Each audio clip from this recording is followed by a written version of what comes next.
Hello, here's Seth again with our Nationals car all ready to go. In this video, we're going to talk about the two loops that we just added and the rest of the components that are pretty new and I'm pretty excited about. Also, we'll talk about suspension. So first on the agenda is our battery cooler. We added this a couple weeks ago. It's made out of a radiator from an AC unit in a car. So you can see all those little fins at the bottom. They transfer all that heat to a single heat pipe. So the sides are bent up to cradle the battery, and from there the heat from the battery goes to speed control. So it comes in the front. Get these wires out of the way. Comes up from the front and goes to the back, and then meets up at our splitter. Then from the splitter it goes to the radiator. So new components we got today are this new servo. You can hear all the crackling, but it pays off with all the torque and the speed. It has a 1 millisecond response time. So, ready?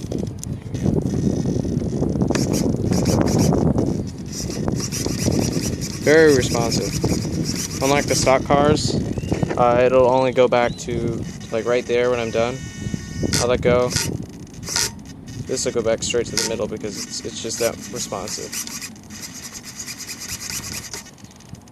And it's actually quite thin, as you can see from the back, hopefully.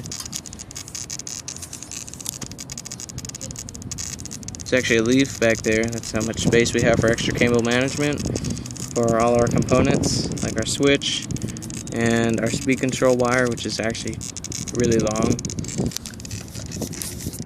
So what else? Suspension. For suspension, we had to change it up because this car was spinning out like crazy. So we have these blue shocks. They had really stiff springs in them.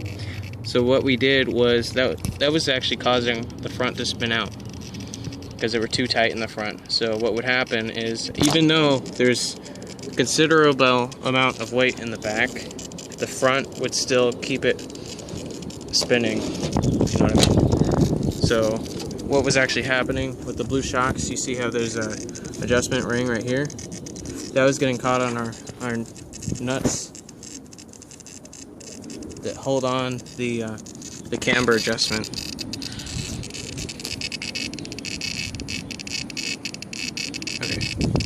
Okay, so we're fine. So in the front we had to put stiffer shocks from the blue ones, and on the blue ones we had to put the less stiff shocks, which are the purple, onto the rear. So it allowed us to adjust more in the rear because that's where we're going to need the most adjustment. It was just too tight in the front, so we had to screw these all the way down. Right now it's pretty evenly springy in the front and the back. Right now we have no ride height adjustment screws. That is because they're unnecessary with this new spring setup.